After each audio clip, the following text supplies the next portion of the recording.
Good morning from Panhandle Outdoors, America's only daily outdoor TV show. Your source for fishing, hunting, and information for folks who enjoy the great outdoors. Now sit back, relax. It's Panhandle Outdoors.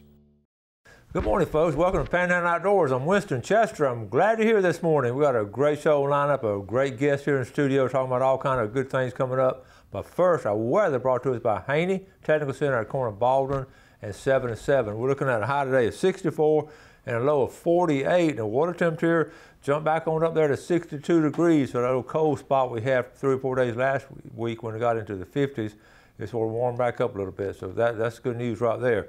The river readings, like we talked about, the Apalachicola, Blountstown, folks, it is still around 20 foot high. It's amazing. It's at 19.4. It's been that way for I think going on 9 or 10 days. That's really high water. And the river readings at Choctawhatchee, Caryville, same way. It's at 10 foot. It's high at all the rivers. You know, the soil is saturated.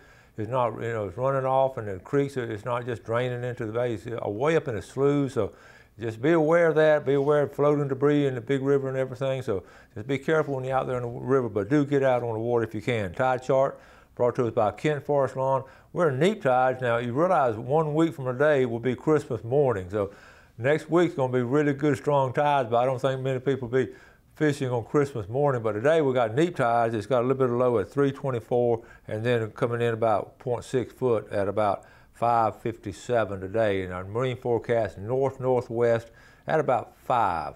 So that's our forecast, and we'll take our break and be right back with our guest.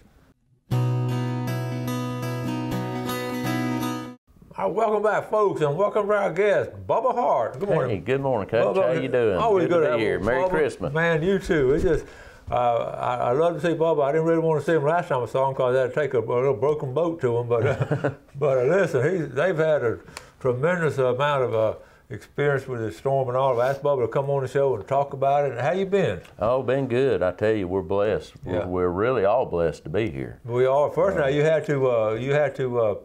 You were on a cast there for a little while. You sort of. Yeah. In September, I broke my ankle, and I've got some new hardware. But I'm out of the cast now and doing fine. You're fine this morning, buddy. We ready to roll. Oh yeah. Now Harsh Marine 231. It got some tremendous damage and all. So y'all, you said you were about ready to.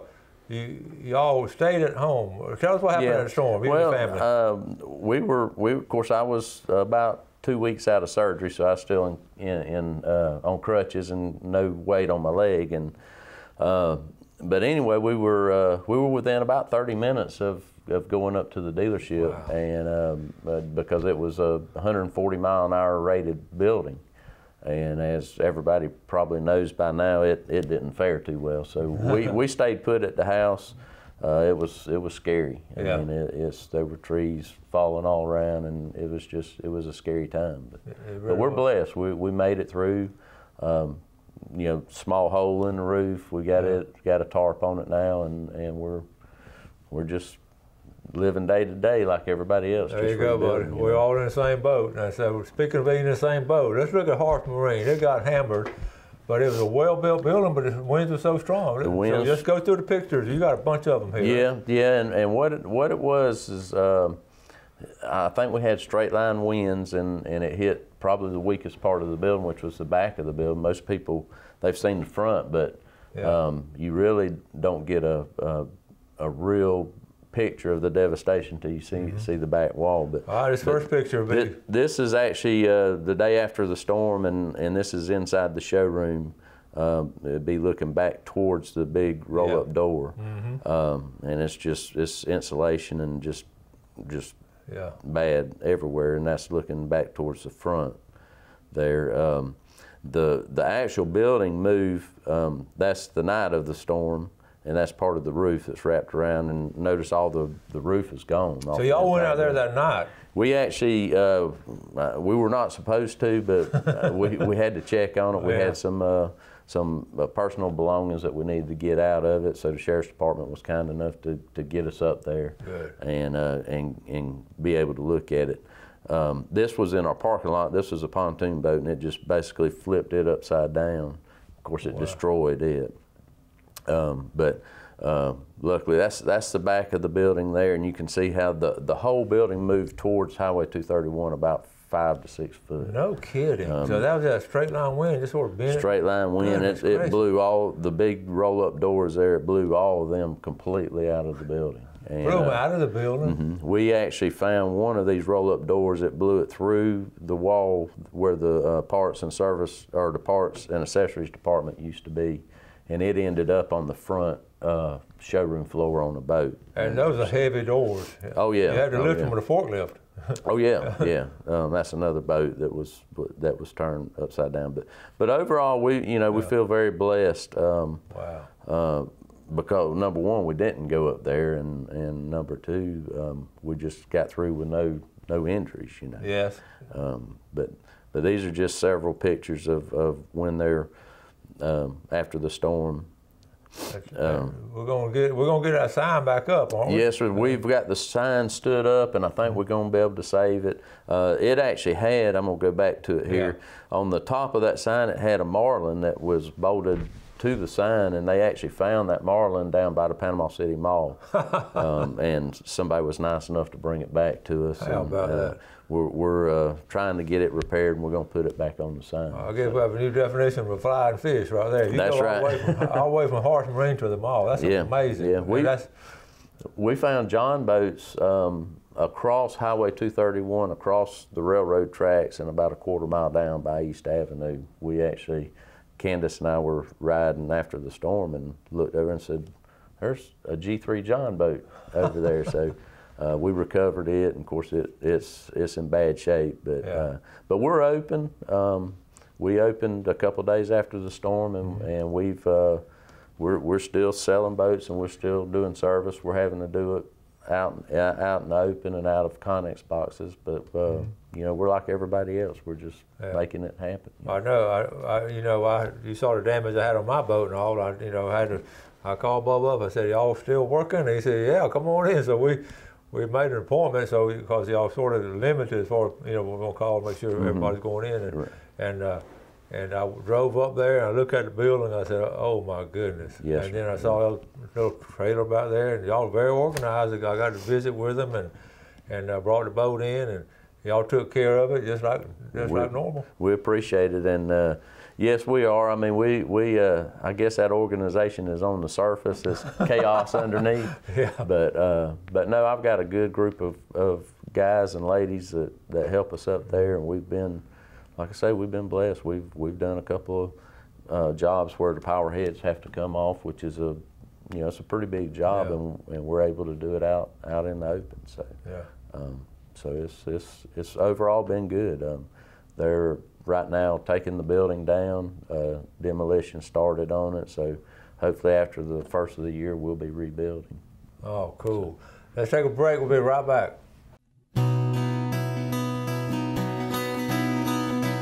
All right, welcome back. So here with Bubba Hart, and Bubba has been with us for a long time. Bubba went to Moser, knew, and he and his family had Badcock Furniture. One thing, you and your dad were in business together, and y'all sort of started this boat business together. So that was special, wasn't it? Yes, sir. Yeah, it was kind of neat.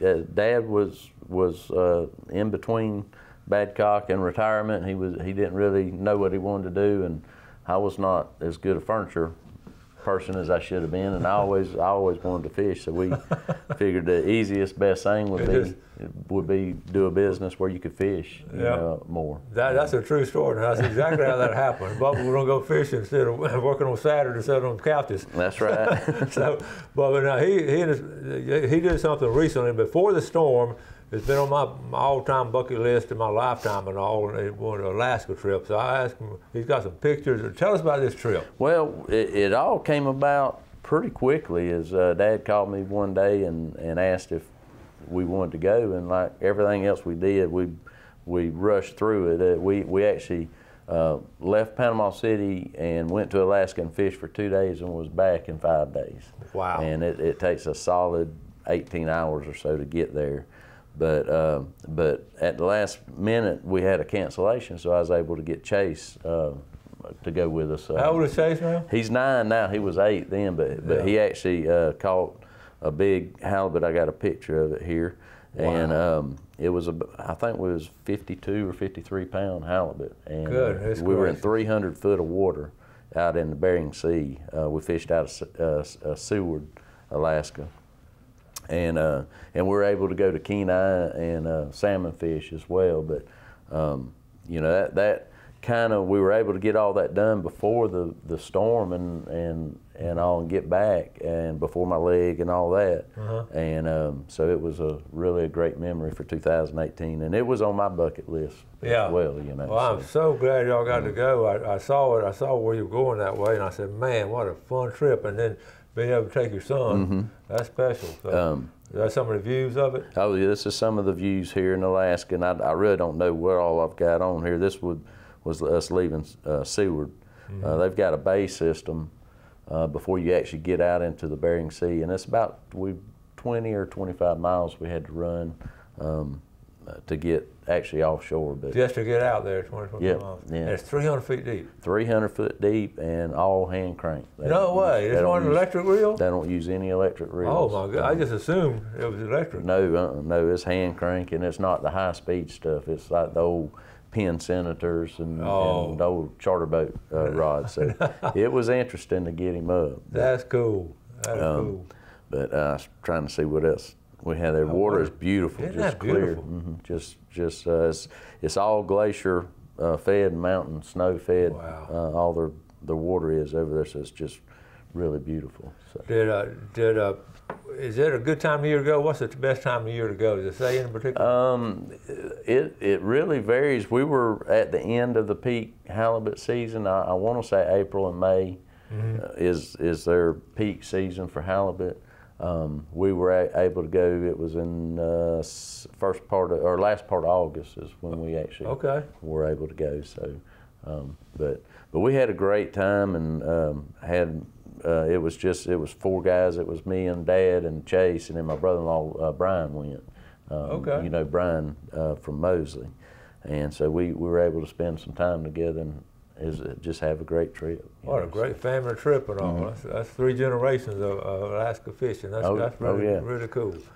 Well, then you did they target any other species or just halibut on that trip? It was just we were targeting halibut, and they actually. I think it was I'm not really sure what they called it. It was a rock hind or something. Okay. Almost looked like a grouper with a snake's type tail on the back of it. But it was a cool trip. Now Bubba, he has a genuine love of fishing. It goes way back. Like I say, I've known him a long time. He loves the outdoors and all. And tell us about, let's go from Alaska now. Let's get back here to Panama City, and tell us about this. Right after the storm, about you seeing the water. Tell us that story. What had happened is I had spent really about 12 weeks in a cast, and I finally got the cast off, and I hadn't been on. I've got a 24-foot boat I keep at Lighthouse Marina here in town, and after the storm, I'd gotten out of the cast and told my wife I was going to go out and just wash the boat, and because I hadn't been able to get on it since July, so. We were crossing over the bridge, and it was such a beautiful day. I looked over at Chase, and I said, "We're going to put it in the water. We just won't tell Mom." And so we put it in the water and run off to a local wreck. I had nothing on the boat, no ice, no bait. Had a jigging rod with a jig on it, and Chase dropped it down and caught a 27-inch gag grouper. First drop, we threw it in the fish box and came home. So now, that's amazing. Now that right there typifies what had happened when the storm. With old timers used to talk about it, and it's so true. Where that storm, that water just pushes in, and your dad, I've talked about it before. Oh yeah, pushes everything up towards the shore. We were really only about 3 or 4 miles off the beach, and to catch a fish, a good quality fish like that close. I mean, it just shows you that. I'm excited about the spring. I think the fishing's going to be off the hook. Yeah, we're going to talk about that next segment, what all will be coming up. That's going to be amazing. But now, when went out there, did you drop it on a spot? You had a spot out there? Yeah, it was a Hathaway bridge span, and I forget it was in pretty close to the same area, so it didn't move too much. Yeah, it was right on target. So. Yeah, we talk about some of those spots moving right now. These really big things like the Hathaway bridge span, they're going to stay, and they're not going to move. They're sort of embedded. But some of the smaller, like the smaller stuff's going to roll over and move a little bit. Yeah, no, it was right on the spot, and it was older. I can't remember if it was a bridge span or the old Hathaway bridges. It was a public number. I just picked it out of the machine and just trying to sneak away. I guess Candace will be watching the show. I guess she's gonna find out y'all did catch the fish. But I guess when you brought it home, she was okay. Yeah, she was okay when I brought it home. We had grouper for dinner. So. I told you not to go, but since you brought a grouper home, it's okay. That's right. Let's take our final break. We'll be right back. Welcome back, folks. Glad you're here today. Got Bubba Hart, and Bubba's been around a long time as an outdoorsman. It's sort of living a dream, getting to actually have a business on doing something he loves to do. And struggling through this storm like so many of us have. And it's admirable to see so many folks out there just fighting back and not giving up, not moving away. Just say we're going to build back, and here we are. So Bubba, I have a lot of admiration for the Hart family. So we're glad you're on, Bubba. Well, thank you for having me. All right, fishing game forecast today: 9:29 to 11:29 this morning, and 9:54 to 11:54 tonight. Still got a lot more to talk about. One thing before we get to boats and all, we're talking about so many fish are still out there, didn't get bothered. So man, I'm excited about the spring. I mean, there's a lot of factors that's played into it. The big factor was a hurricane. Some of the best fishing out there is after a hurricane. The second factor is there's not many people fishing for them. A lot of the boats were damaged. A lot of people are in the process of rebuilding and putting their lives back together. So there's not many people fishing. There's not a lot of pressure on them. And then as the spring comes and the weather gets prettier, the fish are going. I think they'll stay in closer, and they're not going to leave food to find food. So that's right.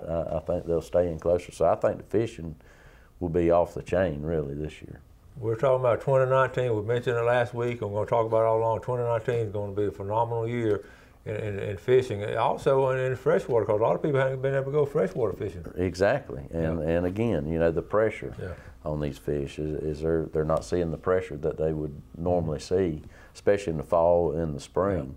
And I'm excited about 2019. I think the economy in general, people are rebuilding, so there's money being spent. So all these folks all these local folks that are working, on these homes and businesses to rebuild them, they're going to have money, so they're going to be spending money.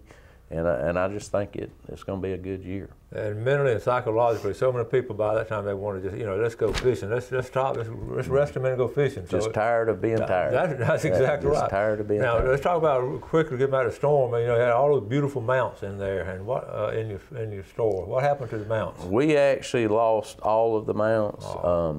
We had an 800-pound marlin on the wall, and it blew him across the showroom and broke his bill off. But we actually got them to a local taxidermist, and he's going to try to work with them and fix them. And I don't really know if he'll sell them or donate them or what'll happen with them.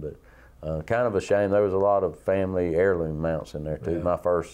There was a tarpon that I caught when I was Chase's age, my son's age, and I've had it since then. We lost it, and a sailfish and several other different mounts like that. But a lot of people lost a lot more. So that's the way we look at it too. Now also your inventory, you had a lot of damaged inventory. What happened to that damaged inventory, and how much did y'all have lost?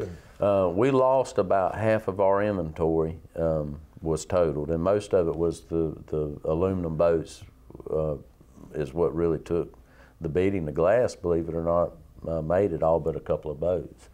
But that inventory that they totaled is actually been bought by a salvage company, and they're picking it up. They're picking up one or two a week. And most of the salvage stuff is not worth trying to use or have anyway. But we got fresh inventory coming. I've got Key West coming in. I've got Tidewater coming in. Got G3 coming in. A lot of new exciting stuff with them. So. If it was kind of a good time to update your inventory, and they've got a lot of cool boats and product coming. That's an optimistic way, and that's the way we all have to look at it. You know, it's better times ahead, and that's the thing about it, all this new stuff coming in. You got room for it now, and cleaning up. I was up there last week, and it already looks a lot better. It does. It still looks like a war zone, but it's better than it was. Yeah. It's gone from war zone to a battle zone. Right. Battle to level it out, and then rebuilding. And but the quality of boats, Key West, I absolutely love that boat. Key West has got some new stuff coming that's pretty exciting. They've got a new 263 that's out. We've already sold one here, and I've been able to run that boat, and that's a very, very nice boat. And then they've got a brand new bay boat. I've seen pictures of it, but I have not been able to run the boat. It's a 25-foot, they call it a hybrid bay. And it's actually got a coffin box in front of the console on it, so it'd be a great snapper boat to be able to go offshore on it, fish. And then when it's too rough to go offshore, it only drafts about 14 inches. Oh, so my goodness. You can redfish and trout fish. So it's a hybrid boat then. I've been waiting for that to come out because you know people want to do both around here. A lot of companies are coming out with these hybrids because these boats have gotten to the point expense-wise where most people can only afford one. So this is a boat that can do both with. So. All right, that's going to be interesting when those come. When you get some of them, let us know. Oh, I will. We'll come over there and talk about them. I will. They're very neat looking boats, and G3's got some new stuff coming out too. They've got their bay line. They've went to a more glass looking. It's still aluminum boat, but it's got more of a glass look. Okay. And they've got the green color, the pastel green and blue, and just they've got some really neat stuff coming. And they make those up, was it Arkansas or what did they make? I forget what in Missouri. Missouri, okay, yep, somewhere in that area there. Right around Springfield. It's Lebanon, Missouri is where they're built. Okay, all right. And then also in Key West is in South Carolina? Key West is in Ridgeville and Summerville, South Carolina. Yeah, that's cool. And in Columbia, South Carolina is where Tidewater is built. There you go, all American made right here in the Midwest and the South. And you can't forget the 425 Yamaha, the new 425 that's out. It's a beast. I got to see that. Yeah. We run out of time. I told you we're not going to have enough time. All right, thank you so much for having me. Bubba, always great to have you. Y'all run by and check out Harsh Marine, locally grown and locally operated. We got to get out here. Thank y'all for watching. Do something good today for your fellow man, and God bless. Thanks for watching America's only daily outdoor TV show, Panhandle Outdoors with Winston Chester, featuring hunting, fishing, and other activities and information to help you enjoy the great outdoors. Join us next time for Panhandle Outdoors.